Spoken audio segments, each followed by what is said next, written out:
말씀 보시겠습니다. 오늘 기록된 하나님의 말씀은 창세기 42장 28절에서 29절 말씀입니다. 구약성서 66페이지에 있습니다. 창세기 42장 28절, 29절 우리 두 절 말씀 함께 보겠습니다. 그가 그 형제에게 말하되 내 돈을 도로 넣었도다.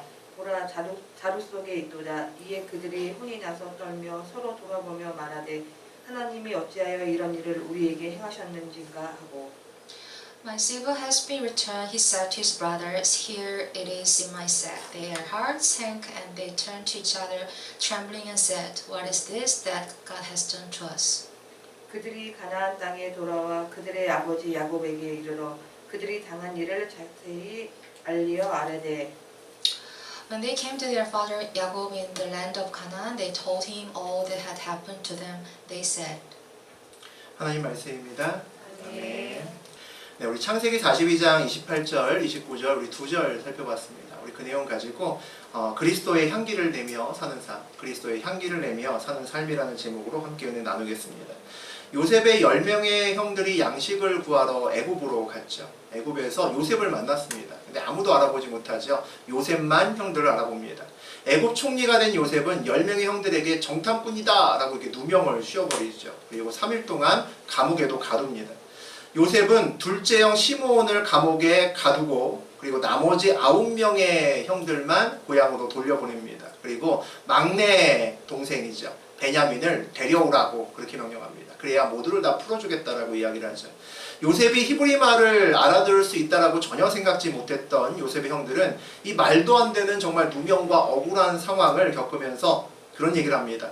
자기들이 요셉에게 죄를 지어서 그랬다. 이 과거의 요셉에 대한 죄를 생각해내고 고백하고 후회하는 그런 이야기들을 서로 나눕니다. 요셉은 돌아가는 형들의 자루에다가 곡식뿐만 아니라 돈도 도로 넣어주고 도시락도 싸가지고 넣어줍니다. 요셉의 형들은 애굽에서 당한 일들이 혼란스럽고 당황스럽기만 합니다. 이해가 안 되는 거죠.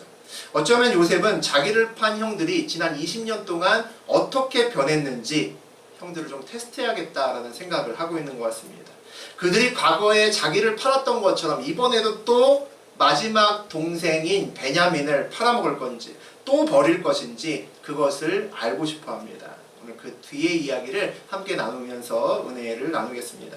우리 26절에서 28절 보겠습니다. 그들이 곡식을 나귀에 싣고 그곳을 떠났더니 한 사람이 여관에서 나귀에게 먹이를 주려고 자루를 풀고 본즉 그 돈이 자귀 아래에 있느니라. 그가 그 형제에게 말하되 내 돈을 도로 넣었도다. 보라 자루 속에 있도다. 이에 그들이 혼이 나서 떨며 서로 돌아보며 말하되 하나님이 어찌하여 이런 일을 우리에게 행하셨는가 하고 원하는 곡식을 가지고 집으로 돌아오는 길인데 아무도 마음이 즐겁지 않습니다. 근심을 가득 안고 고향으로 돌아옵니다. 형제 시므온이 애굽의 포로로 남아있기 때문이죠. 9명의 아들들이 마음이 편할 리가 없습니다. 중간에 여관에서 하루를 쉬죠. 그 요셉에 돌아오는 형들 9명 중에 하나가 자기 자루를 뜯어보고는 풀어보고는 깜짝 놀랍니다. 자기가 지불했던 그 돈이 그 자루 안에 있는 겁니다. 그들이 혼이 나며 떨며 서로 돌아보며 라고 되어 있습니다. 가슴이 심쿵했다는 거죠. 가슴이 철렁 내려앉았습니다. 자루 속에 돈이 있다는 소리에 그 자리에 9명의 아들들이 모두 다 소리 지르고 아우성하고 난리가 납니다. 두려움에 떤다는 거죠. 안 그래도 애굽에서 총리의 협박을 겪으면서 죽다 살아나서 지금 고향으로 가는 길인데 이건 또 무슨 일일까? 왜 돈이 그 자리에 있을까? 정말 이해할 수 없는 일입니다. 또 함께 들어있는 도시락은 또 뭘까? 혼란스럽죠. 애굽 총리는 변태인가? 이런 생각이 듭니다. 별의별 생각이 다 들었을 겁니다. 누가 우리 돈을 다시 넣었을까? 왜 넣었을까? 그럼 자루 속에 있는 도시락은 또 뭔가? 총리가 요셉이라는 것을 알지 못하면 도대체 풀 수 없는 수수께끼인 거죠. 이 알 수 없는 수수께끼 앞에서 9명의 아들들이 말합니다. 하나님이 어찌하여 이런 일을 우리에게 행하셨는가? 이렇게 얘기를 합니다. 이 말이 우리가 삶에서 만나는 모든 문제 앞에서 그리스도인이라면 영적으로 접근해야 되는 그 시작점이 이것에 있습니다. 어려운 문제 만났을 때, 이해 안 되는 일을 겪을 때 세상에서 그렇게 해야죠. 아니 저 사람이 나한테 왜 이러는 거야? 의도가 뭐야? 어떡하지? 그렇게 접근을 합니다. 근데 우리의 사고의 출발점은 그 상황을 하나님께 올려드린다는 거죠. 하나님께 질문하는 겁니다. 하나님, 이 일이 제 앞에 있는 이유가 뭡니까? 하나님, 여기 담겨있는 주님의 뜻은 뭡니까? 우리는 하나님께 묻습니다. 하나님을 모르는 사람은 절대로 할 수 없는 질문입니다. 그리고 할 필요도 없는 질문이죠. 세상에 대한 질문을 세상이 아닌 하나님께 한다는 것은 무슨 말일까요? 그 답이 세상이 아니라 하나님께 있습니다 라는 것을 알고 있기 때문에 그렇게 합니다. 이것이 세상에서 문제를 푸는 저하고 여러분의 방법입니다. 믿음이 없으면 절대로 할 수 없는 그런 행동이죠. 우리는 살다가 내가 풀 수 없고 이해 안 되는 일을 만나면 세상을 등지고 하나님께 돌아앉습니다. 이것이 우리의 믿음의 표현인 거죠. 삶에서 그리스도의 향기를 내는 첫걸음은 우리의 삶의 자리에서 믿음으로 하나님께 돌아앉는 것으로 시작합니다. 하나님께 돌아앉아서 하나님을 쳐다보는 것으로 시작한다는 거죠. 일이 잘 풀리지 않는 사람들에게 야, 그러지 말고 하나님 믿고 예배 열심히 드려 라고 이야기를 하면 화를 내는 두 부류가 있습니다. 첫 번째 부류는 예수 안 믿는 내 가족입니다. 불신자죠. 예, 동감하시죠? 두 번째는 아주 뜨뜻미지근한 모태신앙인입니다. 어렸을 때부터 교회 그냥 오래 다녔던 그런 사람들이죠. 그래서 뜨뜻미지근한 이 모태신앙인들을 제3의 전도종족이라고 전문용어로는 그렇게 이야기를 합니다. 교회를 다녔는데 뜨거움이 1도 없는 거죠.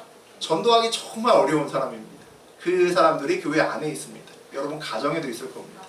요셉의 이야기를 나누면서 10명의 형들이 하나님을 찾는 장면이 오늘 처음 나옵니다. 하나님을 믿는 야곱의 아들들이니까 전부 다 모태신앙인들입니다. 그런데 이 모태신앙인의 특징은 안 뜨겁다는 거죠. 그들에게 물어보면 아우, 하나님 살아계신다는 것도 안다고 합니다. 이 천지를 만드시는 것도 나 믿는다고 합니다. 그런데 그들에게 하나님은 그냥 공기 같은 분이라는 거죠. 하나님을 안 믿는 가정에서 태어났고 오랜 시간 동안 하나님 없어 라고 저는 살아왔습니다. 그랬다가 하나님 살아계신다 라는 그 한 가지 사실로도 기절초풍할 만큼 놀랐습니다. 인생이 바뀌었죠. 모태신앙인들은 그런데 불교신자도 아닌데 하나님은 산은 산이요 물은 물이로다 그렇게 신앙 고백을 합니다. 문제는 하나님의 시선이 특별하게 삶에서 느껴져야 삶에서 믿음으로 결단한다는 데 있습니다. 하나님을 그냥 공기같이 물같이 생각하면 삶에서 믿음으로 결단하지 않는다는 거죠. 요셉의 형들이 지금까지 그렇게 살았었습니다. 그런데 그들이 오늘 그들의 삶의 자리에서 하나님을 찾는 것을 9명 모두가 하나님을 찾는 것을 우리가 봅니다. 왜 그럴까요? 누명 쓰고 감옥에 갇히고 애굽의 총리에게 진짜 억울하게 협박을 당했는데 그것을 어떻게 저항할 수 있는 방법이 하나도 없는 겁니다. 어찌할 수 없는 문제에 빠지니까 사면이 꽉 막혀 있으니까 그제서야 하늘이 열린 것을 봅니다. 영적인 눈이 떠지기 시작한다는 거죠. 또 과거에 그들의 죄가 드러나니까 그렇습니다. 사람은 자기가 감추고 있는 거고 싶어하는 것들이 있습니다. 그것이 드러날 때, 강제로 솔직해지지 않을 수가 없을 때, 자기도 보기 싫은 모습이 드러날 때 그때 하나님을 찾기 시작합니다. 내 죄와 상처와 마주하면 내 안에 정말 선한 것이 없구나, 내 안에 정말 믿을 수 있는 것이 없구나 라는 생각이 듭니다. 내 안에 마음 둘 곳이 없음을 알고 눈길을 둘 곳이 없음을 알게 되면 그제서야 비로소 하나님을 찾기 시작합니다. 내 삶의 자리에서 하나님을 찾기 시작했다는 것은 나의 삶의 방향을 조금씩 틀기 시작했다는 겁니다. 세상에서 틀어서 이제 조금씩 하나님께 맞추기 시작했다는 거죠. 영점을 조정하기 시작했다는 겁니다. 그러면 삶이 바뀌고 회복이 시작된다는 거죠. 우리 29절에서 34절까지 좀 길지만 같이 읽어보겠습니다. 그들이 가나안 땅에 돌아와 그들의 아버지 야곱에게 이르러 그들이 당한 일을 자세히 알리어하되 그 땅의 주인인 그 사람이 엄하게 우리에게 말씀하고 우리를 그 땅에 대한 정탐꾼으로 여기기로 우리가 그에게 이르되 우리는 확실한 자들이요 정탐꾼이 아니니이다.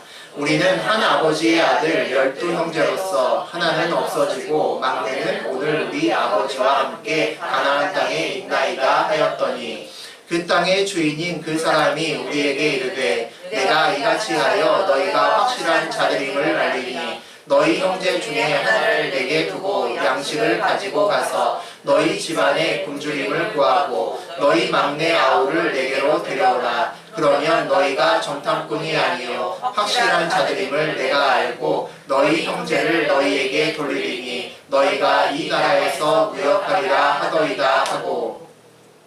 요셉의 형들이 이제 고향으로 돌아왔습니다. 그래서 그동안 있었던 일을 아버지 야곱에게 전하는 과정입니다. 곡식을 구하러 왔을 뿐인데 애굽의 총리가 우리를 정탐꾼으로 누명을 씌웠다라고 이야기를 하고요.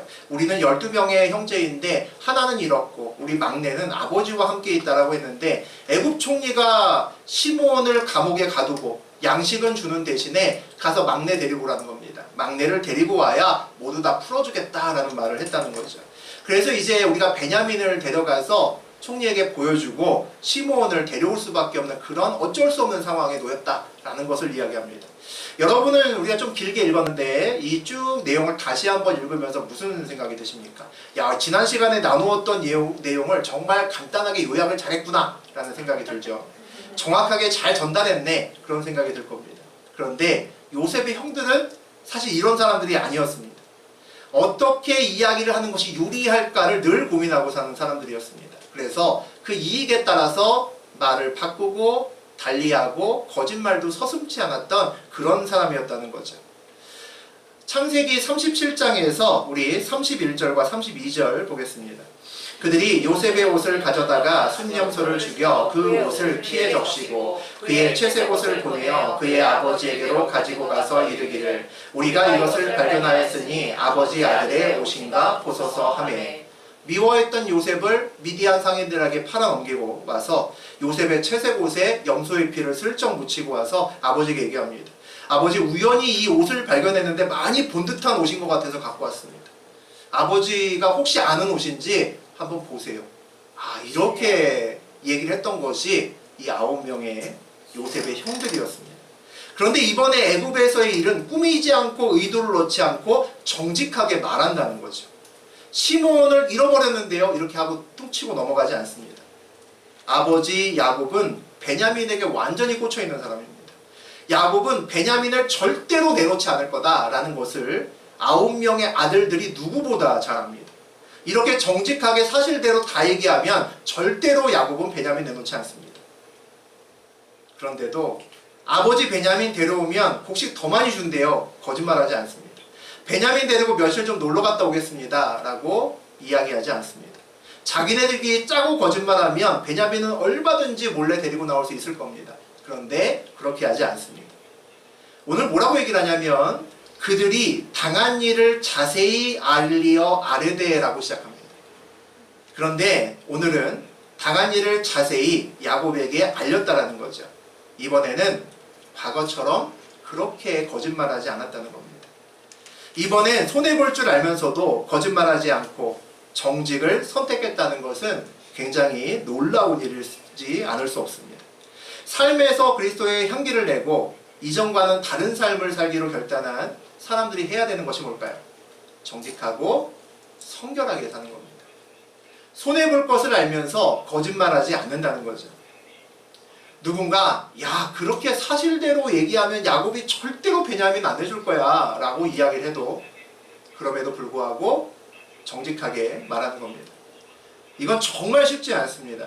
하지만 삶의 자리에서 분명 하나님이 어찌해서 이런 일을 우리에게 행하셨는가 라고 물었다면, 세상을 등에 돌리고 하나님께 돌아앉아서 질문을 했다면 믿음으로 여기에서 반드시 여기까지 나올 수 있어야 된다는 거죠. 믿음으로 결단하고 행동으로 반드시 이어져야 된다는 겁니다. 그렇지 않으면 그냥 입으로 아멘하고 만 겁니다.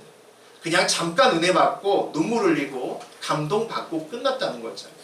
믿음으로 살아내야 삶에서 열매를 얻을 수 있습니다. 정말 잊지 말아야 될 사실이라는 거죠. 우리 35절과 36절 보겠습니다.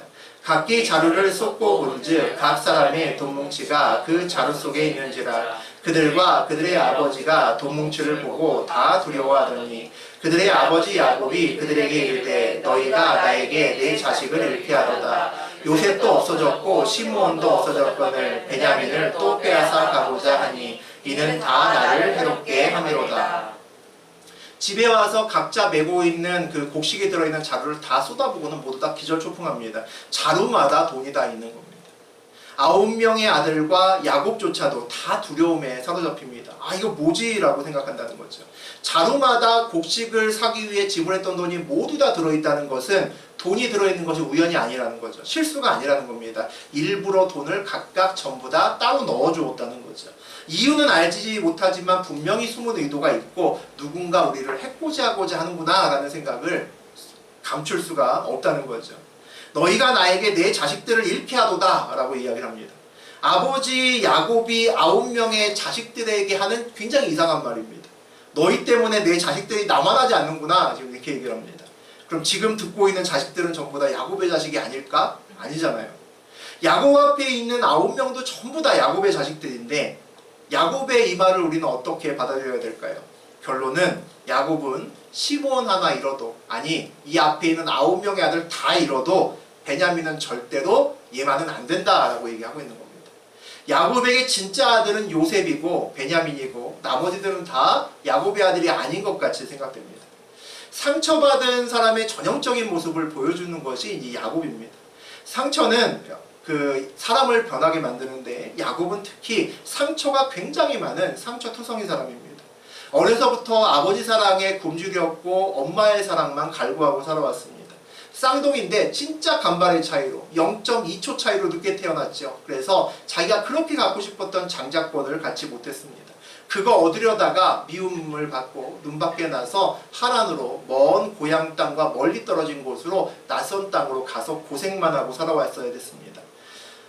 어려서부터 어머니 리브가 붙들고 살았습니다. 그런데 리브가 죽고 나서 결혼한 다음에는 아내 라헬을 붙들고 살았죠. 아내가 죽으니 이제는 요셉을 붙듭니다. 요셉을 잃어버리니 이제 베냐민 붙들고 사는 그런 인생길을 걸어갑니다.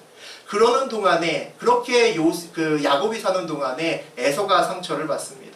그렇게 야곱이 사는 동안에 또 다른 아내인 레아가 상처를 받습니다. 그렇게 사는 동안에 나머지 레아의 자녀들이 모두 상처받습니다. 근데 야곱은 정작 자기 상처는 낱낱이 꺼내놓을 정도로 자세하게 아는데 남들의 상처는 모릅니다. 전혀 모른다는 거죠. 하나에 집착하면 다른 것을 보지 못하기 때문입니다. 라헬에 집착하면 다른 아내들이 안 보인다는 거죠. 요셉에 집착하면 다른 아들들이 보이지 않는다는 겁니다. 너희가 나에게 내 자식들을 잃게 하도다. 요셉도 없어졌고 시므온도 없어졌거늘 베냐민을 또 빼앗아 가고자 하니 이는 다 나를 해롭게 함이로다. 무슨 말인가요? 이게 다 니네 때문이다. 그런 얘기죠. 왜 나만 갖고 그래? 이런 얘기입니다. 상처투성이 사람들의 전형적인 말입니다. 우리 주변에도 또 우리에도 이런 모습이 있습니다. 힘든 일 생기면 다 남의 탓합니다. 자기만 피해자라고 생각한다는 거죠. 야곱의 이런 모습을 보면서 아, 이런 모습이 나한테도 있구나 라는 생각이 듭니다. 37절 같이 보죠. 르우벤이 그의 아버지에게 말하이르되 내가 그를 아버지에게로 데리고 오지 아니하거든 내 두 아들을 죽이소서 그를 내 손에 맡기소서 내가 그를 아버지께로 데리고 돌아오리이다. 베냐민은 절대로 안 된다는 야곱의 말에 장남 르우벤이 나서는 것을 볼 수 있습니다. 애굽으로 베냐민과 함께 갔다가 만일 베냐민을 못 데리고 오면 내 두 아들을 생명을 아버지께 맡기겠습니다. 그렇게 얘기를 하는 겁니다. 물론 오늘날의 정서하고는 많이 다른 얘기지만 우리는 이 고백을 보면서 르우벤이 완전히 바뀌었구나라는 것을 알 수 있습니다. 르우벤은 절대로 이렇게 하는 사람이 아니었습니다. 동생들이 요셉을 팔자고 했을 때 야, 우리가 요셉의 생명은 건들지 말자 이렇게 말리기는 했습니다. 그리고는 나중에 몰래 구덩이에서 요셉을 빼내서 집에 돌려보내야겠다라는 생각도 했습니다. 그러다가 자기가 살짝 자리를 비운 사이에 동생들이 요셉을 판 것을 알고 르우벤이 어떻게 했습니까? 우리 창세기 37장 29절 30절입니다. 르우벤이 돌아와 구덩이에 이르러 본즉 거기 요셉이 없는지라 옷을 찢고 아우들에게로 되돌아와서 이르되 아이가 없도다 나는 어디로 갈까? 속상해서 옷을 찢고 울고 한탄합니다. 나는 어디로 갈까? 그렇게 한탄합니다. 거기로 끝입니다. 딱 거기까지입니다. 그 다음에 다른 형제들이 거짓말할 때는 가만 서 있습니다. 모른 척하고 입 다물고 있는 거죠. 아마 속으로는 그래도 나는 거짓말 안 했어 라고 했을지도 모릅니다. 삶이 바뀌지 않은 의로움이 의미가 없다는 겁니다. 삶이 바뀌지 않은 거룩함은 의미가 없다는 거죠. 주변에 어떤 선한 영향력도 미치지 못합니다. 삶의 열매 또한 바뀌지 않습니다. 그때 아버지를 적극적으로 속였던 아들이나 소극적으로 서 있었던 루벤이나 똑같은 삶의 열매 앞에 서 있다는 것을 우리가 보고 있습니다. 그런데 오늘 그랬던 루벤이 완전히 달라진다는 거죠. 이번에는 내가 책임지겠다라고 나섭니다. 그리스도의 향기를 내는 삶이 이런 겁니다. 내가 희생하고 손해를 봐도 내가 가야 될 길을 가겠다라는 거죠. 오늘 루벤이 베냐민과 함께 돌아오지 못하면 내가 이 두 아들, 내 생때 같은 두 아들의 생명을 아버지 손에 맡기겠습니다. 야곱의 손에 맡기겠습니다 라는 것이 무슨 얘기일까요? 자식을 잃은 아버지 야곱의 자리에 나도 그 자리에 서겠습니다 라는 겁니다. 완전히 달라진 모습이죠. 이 모습이 있어야, 저하고 여러분에게 이 모습이 있어야 다른 사람의 상처를 치유할 수 있습니다. 내가 상대편의 그 힘든 자리에 함께 설 수 있다라는 믿음의 결단이 있어야 거기서 치유가 시작됩니다. 이런 모습이 있어야 우리 삶에서 그리스도의 향기가 나타난다는 거죠. 우리는 몸에 때로 가끔 상처가 납니다. 그 상처를 치료하기 위해서 연고도 바르고 데일밴드도 붙이고 하죠. 몸의 상처를 치료하는 데는 관심을 또 정성을 꾸준하게 기울여야 됩니다. 그런데 마음의 상처를 치료하는 것은 훨씬 어려운 것 같습니다. 관심과 정성도 물론 중요하지만 마음의 상처를 치료하면은 늘 어떤 누군가의 희생이 필요하다라는 생각이 듭니다. 내 마음의 상처는 늘 다른 사람의 마음, 희생으로 덮어질 때만 온전히 치료됩니다. 온전히 회복된다는 거죠. 그래서 마음의 상처를 치료하는 것은 참 어렵습니다. 그래서 상처받은 사람 주변에 가족들이, 그를 사랑하는 가족들이 늘 사랑으로 한참을 돌보아야 된다라는 생각이 듭니다. 그를 사랑하는 사람의 희생과 마음이 모여야 그 상처가 정말 조금씩 치료되고 그렇기 때문이죠. 그런데 우리가 100이라는 크기의 상처를 치료하기 위해서는 100이라는 사랑만 필요하다라는 생각이 드는데 마음의 상처는 그렇지 않습니다. 보통 100이라는 상처를 치료하기 위해서 200이나 300의 사랑과 희생이 필요합니다. 그래서 많은 사람들은 남의 상처를 치료하기는커녕 자기 안에 있는 해결되지 않은 상처를 치료하지도 못한 채 그렇게 인생을 살아가는 것 같습니다. 아마 저하고 여러분의 가슴 속에도 그런 상처들이 있을 겁니다. 그래서 우리가 우리의 상처를 온전히 치료하기 위해서 다른 사람에게 기대는 것이 아니라 예수의 십자가 앞에 반드시 나오실 필요가 있습니다. 오직 십자가에만 우리의 어떤 상처도 덮을 수 있는 어마어마한 크기의 사랑이 그 안에 있기 때문입니다. 또 우리의 신앙도 십자가에 반드시 그 뿌리가 있어야 됩니다. 십자가에는 우리를 위해서 대속해 주신 예수님의 핏값이 십자가에 있기 때문입니다. 그래서 십자가에 온전히 뿌리 내려야 우리가 세상에서 상처받지 않을 수 있습니다. 세상에서 상처를 받아도 십자가의 보혈로 덮을 수 있습니다. 그리고 남을 세우는 그런 삶을 살 수 있다는 거죠. 여러분들이 나중에 이제 교회가 좀 더 커져서 목자가 되실 겁니다. 상처 투성이 목원들도 여러분 목장에 들어오실 겁니다. 여러분의 속을 아주 박박 긁을 겁니다. 그 사람들 어떻게 세우실 겁니까? 아니, 그 먼 얼마 후에 내년에 또는 후년에 있을 그 이야기 말고도 당장 오늘 내 가족을 어떻게 치유하실 겁니까? 상처받은 내 가족을 어떻게 세울 건가를 고민하지 않을 수 없습니다.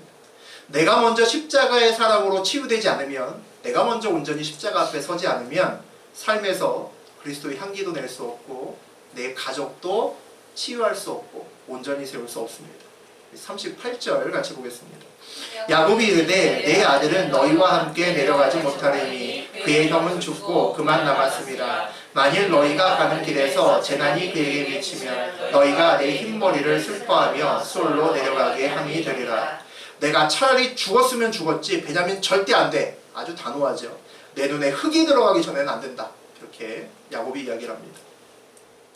내 아들 베냐민은 절대로 가지 못하고 요셉이 죽고 이제 나에게는 베냐민 하나밖에 안 남았어. 이렇게 아주 직접적으로 대놓고 얘기를 합니다. 만약 베냐민이 잘못되면 나 그냥 죽을 거야.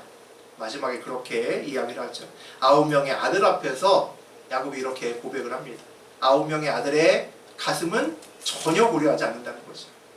오늘 등장인물 중에서 상처가 누가 제일 많습니까? 여러분이 보기엔 야곱이죠. 야곱의 상처가 제일 깊은 것 같습니다.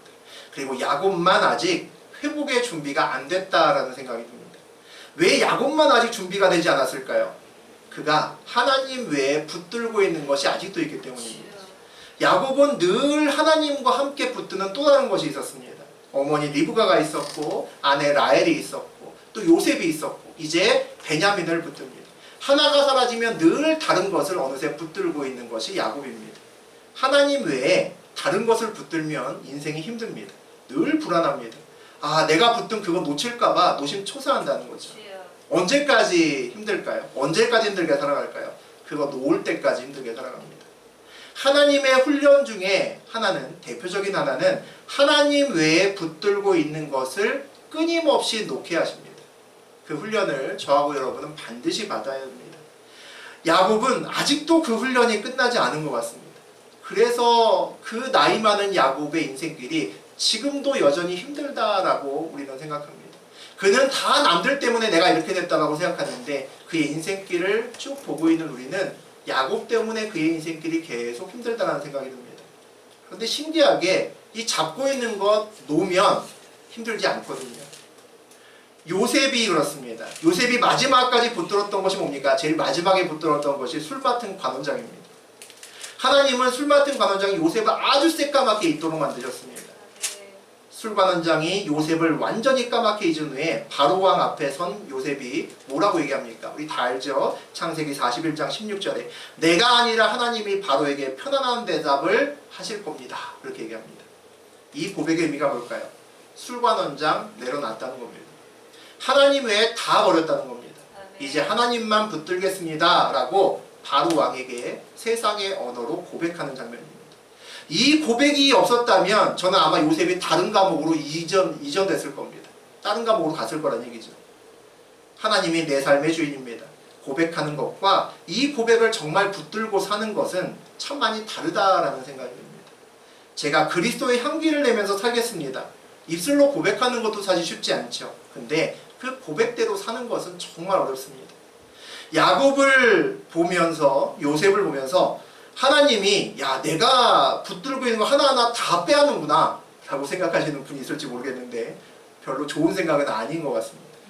가만 생각해 보면 내가 하나님 외에 붙들고 있는 모든 것들은 다 때가 되면 내려놔야 되는 것들입니다. 돈도 권력도 자식도 배우자도 다 눈에 보이는 이 세상 안에서만 의미가 있는 것들이죠. 다 내려놔야 되는 때들이 살아가면서 옵니다. 사람들마다 놓는 시점만 다르죠. 하지만 누구나 놓을 수밖에 없는 시간으로 내몰릴 때가 있습니다. 그러니 이왕 내려놓을 거 일찍 믿음으로 내려놓으면 편하다는 거죠. 말로만 하나님 앞에서 십자가에 내려놓겠다고 하지 말고 진짜 내려놓으면 그 다음부터는 평안한 인생길을 걸을 수 있다는 겁니다. 우리 모두는 그리스도의 향기를 내면서 살기를 원합니다. 그렇게 기도하죠. 오늘도 말씀 끝나고 우리가 또 마찬가지로 그렇게 살겠습니다라고 또 고백하고 기도할 겁니다. 오늘 우리에게 요구되는 그리스도의 향기를 내면서 사는 삶이 내일부터 완전히 대단한 영적인 삶을 살라고 바울처럼 살라고 그렇게 얘기하는 것은 아닙니다. 내일부터 우리에게 뭐가 필요할까요? 우리의 삶의 자리에서 오늘 요셉의 형들처럼 정직하게 사는 겁니다. 내 잘못이 있으면 입술로 시인하는 겁니다. 의로운 길이라면 손해볼 줄 알면서도 눈 감고 그냥 그 길 걸어가는 겁니다. 그렇게 살기 위해서 새로운 삶의 시작이 필요하죠. 문제를 만날 때마다 세상이 아니라 하나님께 온전히 돌아가는 것이 필요합니다. 그게 돼야죠. 하나님, 이 상황 뒤에 아버지의 뜻이 무엇입니까? 문제의 답을 세상이 아니라 하나님께 질문할 수 있는 그 시작점이 만들어져야 됩니다. 삶의 문제를 가지고 세상이 아니라 세상을 등지고 온전히 하나님께 돌아앉을 수 있으려면 하나님 외에 우리가 붙든 것을 놔야 됩니다. 세상과 하나님을 양쪽에 다 붙들고 어떻게 한쪽으로 온전히 돌아앉을 수 있겠습니까? 안 된다는 거죠. 리브가를 붙들다 사라지면 라헬 붙들고, 라헬을 붙들다 사라지면 요셉 붙들고, 또 사라지면 베냐민 붙드는 마음으로는 그리스도의 향기를 내면서 살 수가 없다는 겁니다. 어차피 시간 가면 다 내려놔야 됩니다. 돈도 명예도 자식도 배우자도. 요셉처럼 30살에 다 내려놓을 건지 야곱처럼 인생의 막바지까지도 무언가를 붙들다가 계속 훈련을 받을 것인지 선택은 저하고 여러분의 몫인 것 같습니다. 이제 그만 하셨기를 축원드립니다. 저하고 여러분이 모두 다 오늘 이 자리에서 다 놓겠습니다 라고 기도하셨으면 좋겠습니다. 온전히 하나님만 붙들고 그리스도의 향기를 내는 삶을 살겠다고 입술로뿐만 아니라 이제 내일부터 이제 오늘부터 우리의 삶에서 하나님께 고백하는 그런 인생길 되기를 주의 이름으로 축원드립니다. 아멘.